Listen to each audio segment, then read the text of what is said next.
I am here.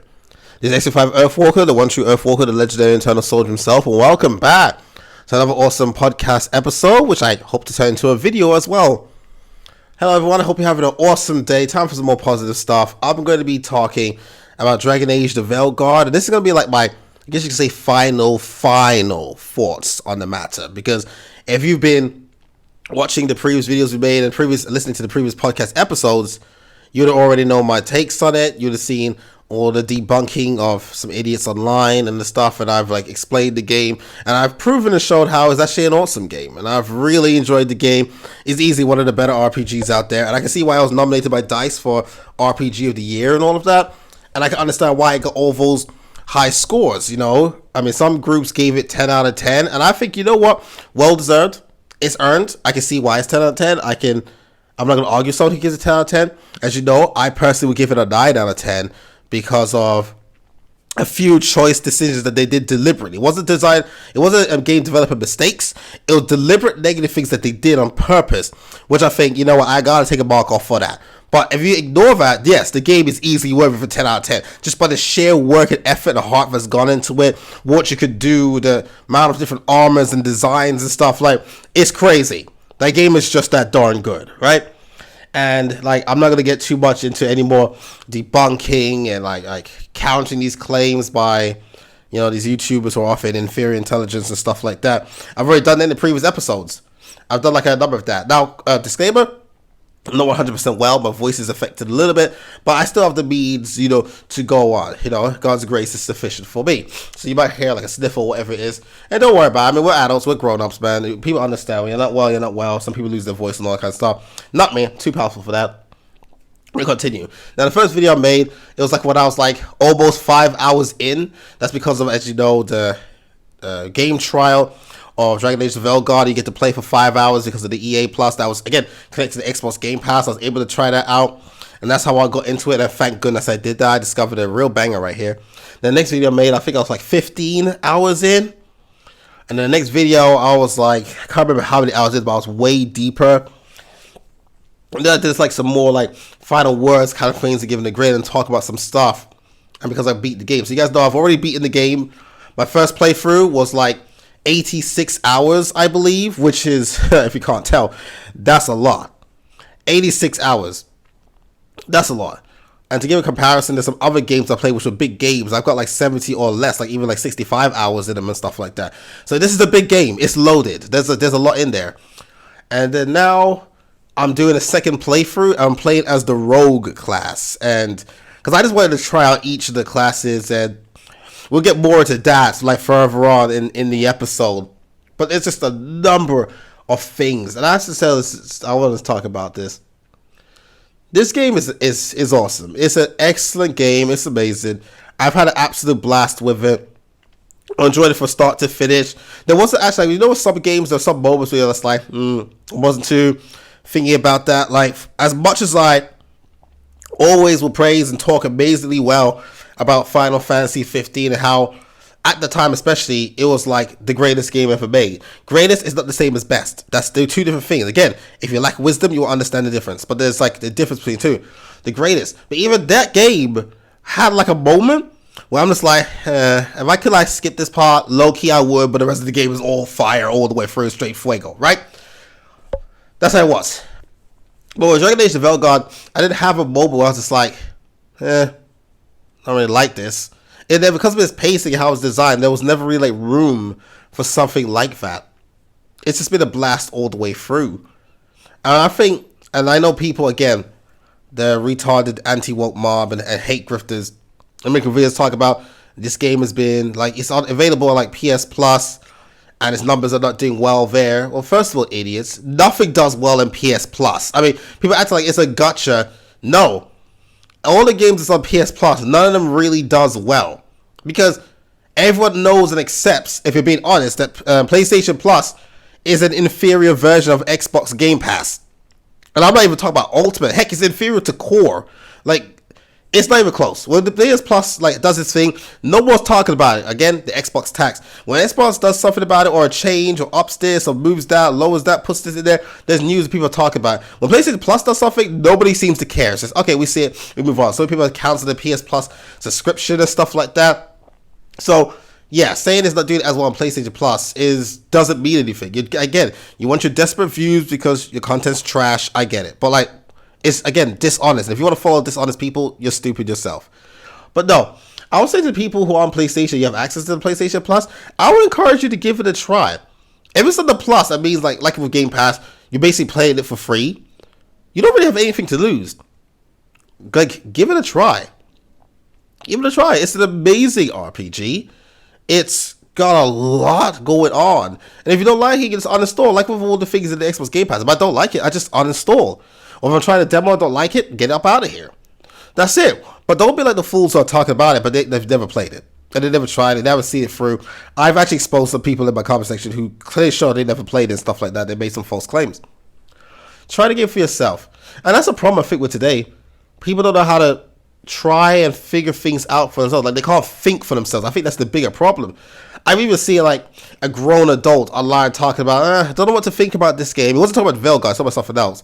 But it's like, I'll wait for so-and-so's review and, to tell me about it. I'm just like, you're a grown dude with a beard. You're a grown man, an adult with a beard, but you can't think for yourself. You need this younger and dumb YouTuber to tell you if this game is good or not.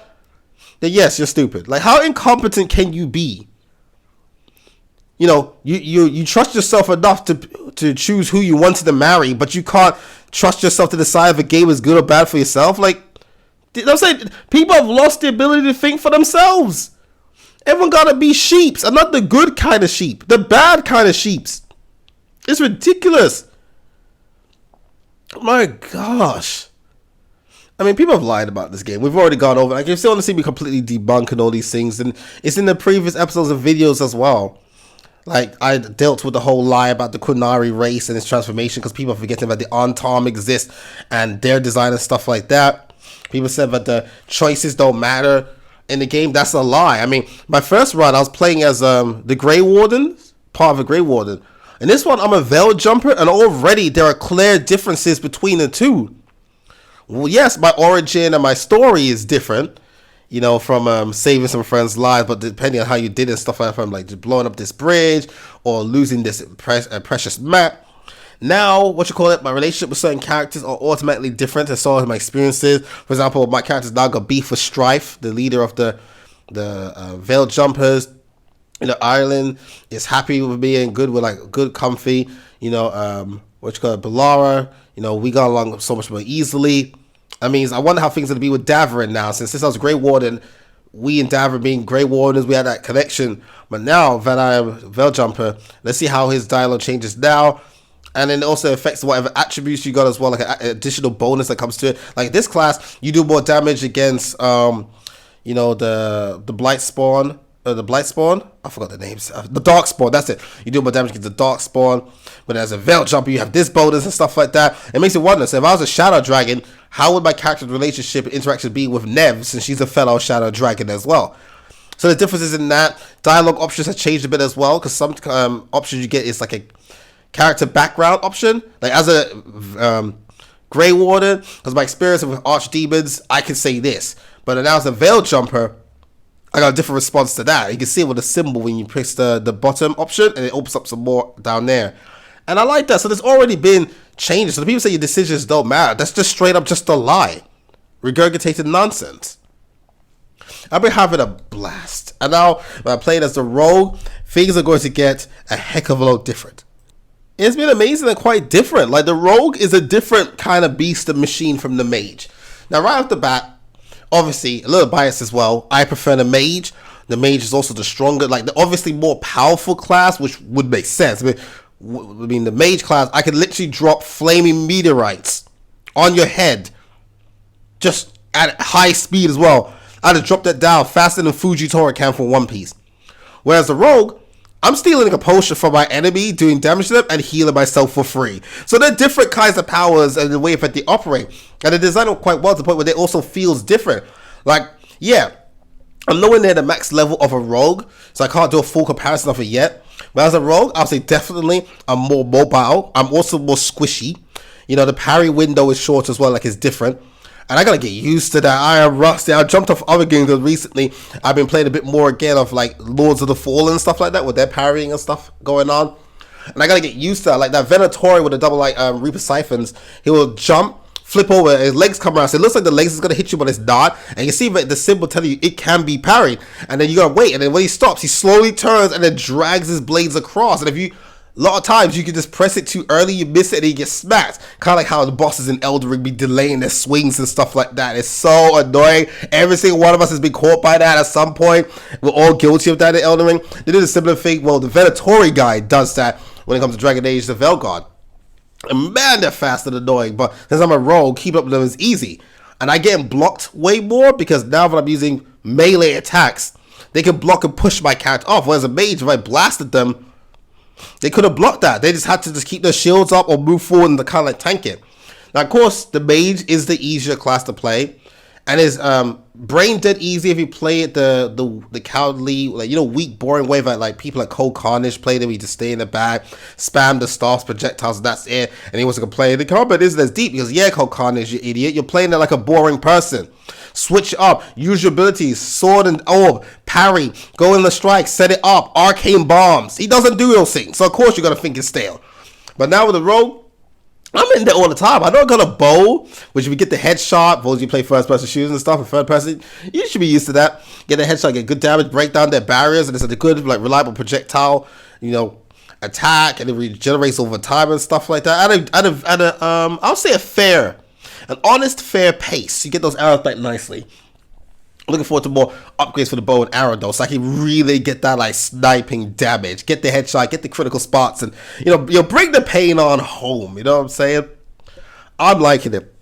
I got the rain of arrows abilities. I normally don't like that, but I do like, and this shows good game design again on the developer's part. The rain of arrows, yeah, the enemy wants to stay over there. I can just do that. Rain of arrows down there, taking damage where they are, getting staggered, and you know, build up that necrosis damage. Whereas if you use it up close, like right in front of the face, the startup is like a two-piece attack, which already will hit them, and then you launch it, bringing the arrows down where they are, and if you invade around them and keep them in the spot, they take the damage while you're continuously striking them. Kind of like how with the mage, like I put on a damage over time thing going on, so they continuously take that damage while I destroy them. And the combat, even as a rogue, it's just so great. It's just so amazing. It's so deep as well. Like, first of all, like, you end up learning, oh, there's burn. Yeah, we get that. We know burn. We played Pokemon. We know what burn is. But then there's also chill. Oh, okay. Chill fruit, AG key, One Piece. Okay. Then there's shock. And it's like, oh, so there's electric damage over time as well. Then there's necrosis. Okay. On dead energy, you're taking damage over time. And then there's bleed. And it's like, is there any more damage over time that I need to be made aware of, game? Because there's a lot. And when I was a mage, I have before, no cap, stats like all 5 of those damage over times on an enemy. Yes, me as the mage with Lucanis, the homie. Lucanis, the homie. Yes, Lucanis, number 1 character in the game overall, or joint number 1, but I think overall number 1. I was fighting like some of these monsters, but especially this dragon. Lucanis' ability inflicted with the necrosis and the bleed. I piled on the chill, the shock, and the fire, and that dragon had 3 stacks of 5 damage over time on them. What other game are you rocking it like that? You're not. Not even those old school Final Fantasy games. You're not rocking it like that. It was bleeding, being necrosified, shocked, burned, chilled, all at the same time. While I was still banging that dragon up. No Shrek, no Donkey. I was just banging it up. It was crazy. It was crazy. It was crazy. It was great. I just love the compliment for that regard. And then all the buffs you get, precision, quickened, shock weapons, rejuvenate, invulnerability, unstoppable, and it goes on as on. It's like, is there more? I go into the glossary. Dear gosh, there's a whole department dedicated to it. You can't sit there and say the developers did not work hard on this game. There is depth and mechanics that the previous Dragon Age games don't have. I've already done the whole thing where we've done some comparisons and I talked about stuff like that, because so many people told me check out the previous Dragon Age games, especially Inquisition was brought up the most, and I just don't think they are comparable in that regard. I just think Veilguard beats Inquisition in pretty much every department. I mean, the combat is just so good. I feel like the combat alone just carries Veilguard more than anything else. Just the combat alone. And I spoke to multiple fans of Dragon Age, and I've already put up in a video, like, in the most latest, like, when I'm talking, like, I'm doing the voiceover me now, talking over gameplay, but you see, I even showed on screen comments and reviews from people who are honest and left it in the market, the market area of the game, and they left their feedback, their reviews. And I showed a ton of 5-star comments and reviews, and there were people saying Veilguard was the best RPG ever played. Some said it was the best of all the Dragon Age games. So not the best RPG ever, but the best of all the Dragon Age games. Some said it was my second favorite of the Dragon Age games, and like it was. But overall, they were all praising the game and say how excellent, how great it is.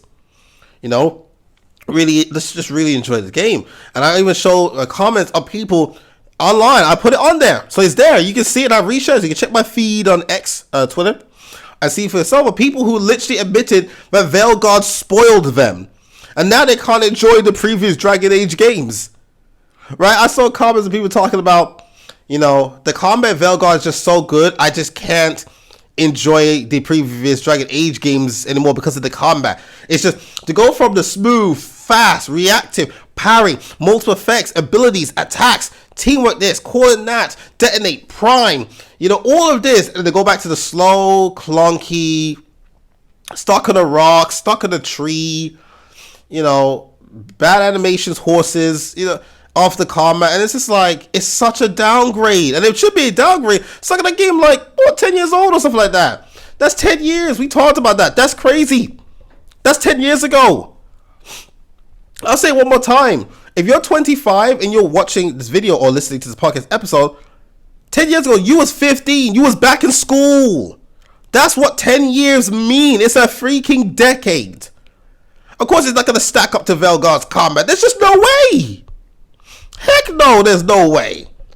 Someone even told me that they prefer the story. Like, they prefer the story and the style of, like, Inquisition and Dragon Age Origins and 2 more than Veilguard.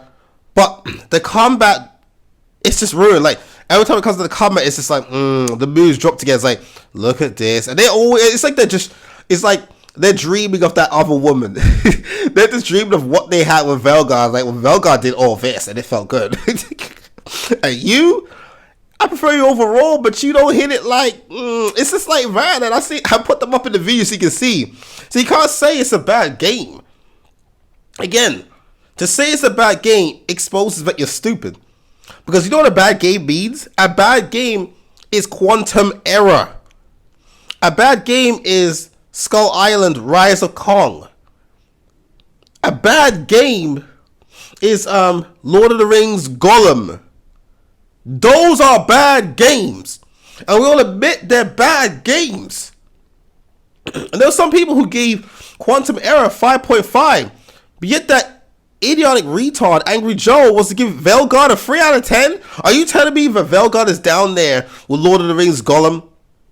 Even though Veilguard has so much accessibility and design choices that show that they thought about how the player would want to play, from transmogs, so you could like choose how your character wants to look by having the right army when to select, kind of like Atlas Fall in the Rain and Sand has and stuff like that.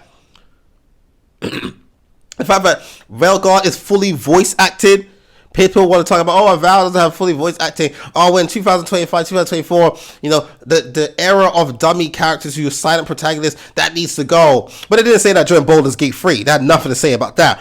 But Veilguard's fully voice acted through and through. Or Veilguard is like the pretty much only modern release major size game, a big game, that launched basically bug free. To this day, I still have 0 performance issues with Veilguard, and I'm still playing in quality mode, not performance. Quality mode. The game is beautiful. The game looks amazing. Can you imagine the amount of concept art that had to be done for this game? The sheer amount of it, the drawings and sketches that people have put in.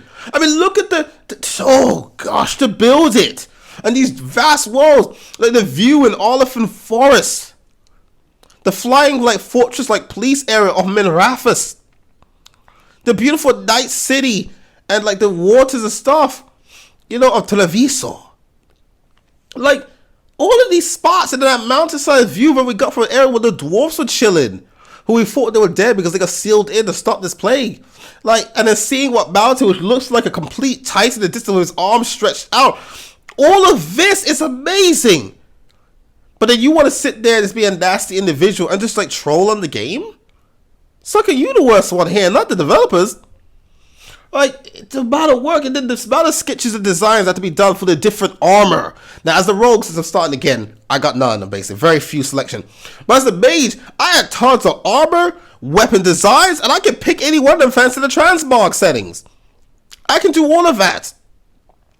I debunked these people, showing where they're wrong about the holding hand in the beginnings part, why they're wrong about it.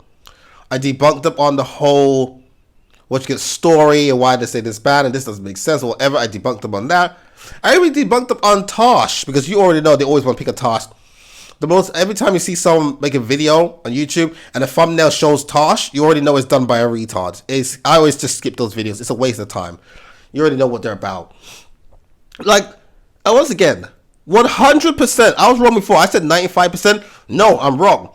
See, I can correct myself. I learn as well. The Bible says, a fool and a brutish man hates correction. A wise man loves rebuke. I learn. I said 95% before. It's not 95%. It's 100%. 100% of everything that people consider woke in the game, 100% of it is avoidable. None of it's actually mandatory. And I played for the whole game, so don't try and tell me anything, all right? Sit down and shut up. Don't try and tell me anything. I played through the whole game. The whole game. The pronouns, you pick that. That's a choice. Like in real life, it's a choice. You choose what your pronouns are. You can make it anything. But in this game, you pick. So if you want to give yourself they, them, that's your choice. Make your character transgender, that's your choice. You can choose to make your character transgender or not. You can walk to a doctor and say, do this surgery or whatever. You make that choice. Surgery marks on your character's body. I didn't even see that option when I was playing. I don't know what menus you flicked through to find that.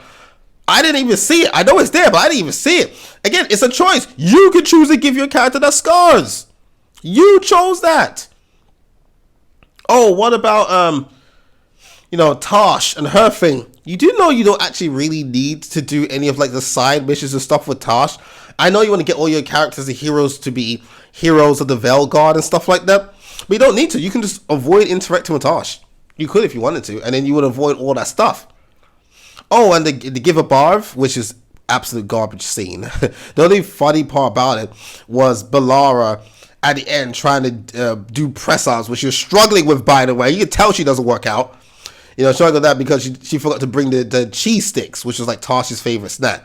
So she was punishing herself for that. That was the only funny part. The rest of that is like none of that should even be in the game.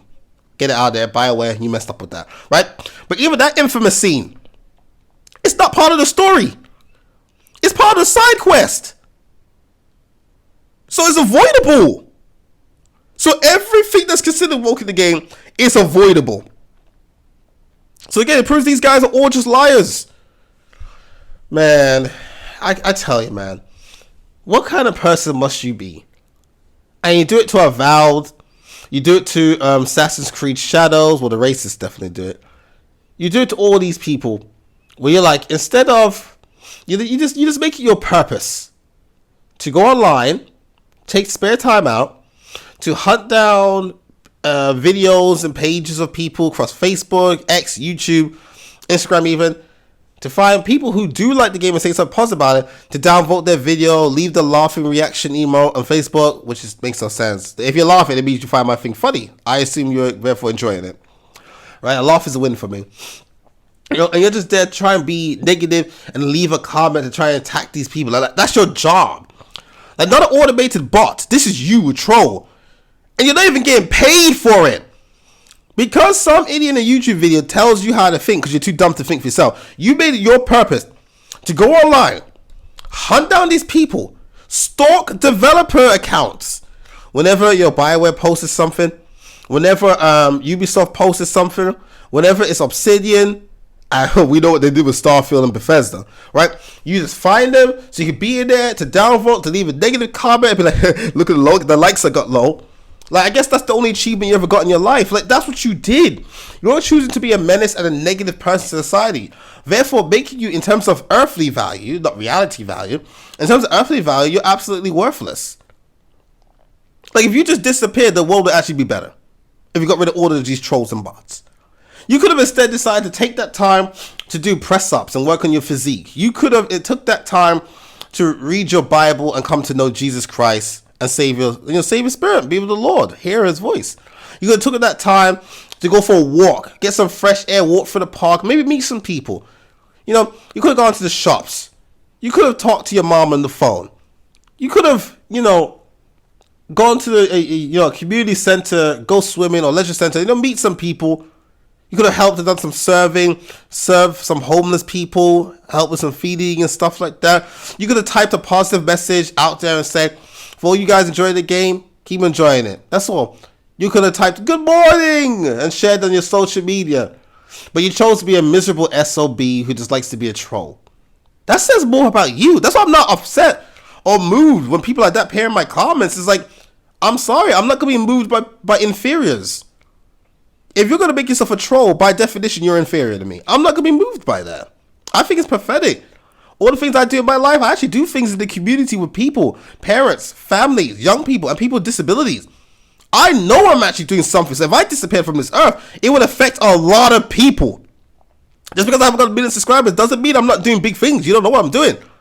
But you chose to be a troll and just harass and be negative. That says a lot about you. These developers worked so hard on it. They put heart in there, the details, a lot of work went into this game, and it is amazing. But you decided, let me just be the guy and try and wish for shutting down the company, try to ruin their sales and do this. Well, if someone comes and ruins your business or ruins stuff you're working on, downplays you, lies about you online, or bullies you, then just know what you did to someone else. The Bible says, treat others how you like to be treated, man. How you like people to do unto them. Y'all don't learn nothing. That's why I think you gotta be atheist, bro. You gotta be atheist. You don't have the right morals, bro. It's sad. And it's just, I'm having a blast. So while you guys are miserable, hating everything new, I'm having a blast with this game. I've been live streaming it. I've been trying. I got knocked out. I died for the first time. I really thought I parried that. No, it turns out I did not. That thing overheaded me into the ground, bro. That stupid ogre thing. It's like a brewmaster for the on-tom. I'm just having a great time with the game. And I can say, yes, it is an amazing game. It is a blast. And I've just been having so much fun with it. I choose to have fun. I choose to be happy. And I'm just so glad, that I tried out that trial. I heard what people said about it. Because remember, I never cared about Dragon Age. That was one of the series that I found not interesting, boring, couldn't care less. Same with Red Dead Redemption. Don't care about those games. Boring. No interest in me at all. I don't care if it's good or bad. I'm not interested. And that's the main thing. But Dragon Age the Veilguard actually got me to care about the Dragon Age lore, the Dragon Age world, the Dragon Age, and the races, Elf, Quinari, and this, that, the Darkspawn, the Blight, the Evernorris, Fenharon, Dreadwolf, Soulless, Gillidan, Elganon, all these things like the Shadow Dragons, the Veilguards, Lords of Fortune, etc., etc. It got me to actually care about it. Do you know how much reading I did in Veilguard? I really ended up enjoying myself. The other games could not do it. Veilguard did. And yes, in my opinion, it's better than all the other ones, easily. There's no way I can go back to 10-plus-year-old games like the Inquisition, so I think I'm going to have fun. Especially new bangers coming out, and already come out, like Avowed, Stalker 2, Heart of Chernobyl, Senua's Saga, Hellblade 2, Atlas Fallen, Reign of Sand, Immortals of Avium, Starfield, Redfall. All these games, I'm not going to go back and play those games. Heck nah. I still got For the King 2. I'm still doing Diablo 4. No, thank you, bro. I ain't got time for that. And then we got Assassin's Creed Shadows coming up. The best Assassin's Creed game that's going to be ever made coming up. No, thank you, bro. I'm not going to go play Inquisition. I'd rather play these games, bro. I got these games. And that's the fun thing about it. Like, you got the free trial that's there. try it. You look and sound stupid. We're like, because some guy said online, who clearly are just grifting, said it's bad, I'm not even going to try it. It's a free trial. People say, oh, I'm not going to spend my money in it. I'm not telling you to spend your money in it. I don't tell people what to do. I don't have the right to, and you don't tell me what to do. You definitely don't have the right. But if it's a free trial, what do you lose? My time. But you got time to go and troll across the internet. Like, stop being an idiot.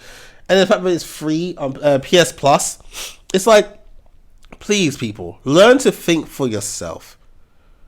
I mean, what happened to people having the ability to think for themselves? Like, back then when I was a kid, obviously mom used to pick out the games and stuff. And mom was right. She picked out bangers. It was mom that introduced me, to like so many of these games I enjoy, from Pikmin and Mario Party to like Bomberman Generation and the Bomberman games and all this kind of stuff. Mom picked it up, looked at the front, flipped it over, looked at the back, read the description, looked at this. Oh, it's 4-player, local play. Oh, this is 2-player. This is a story.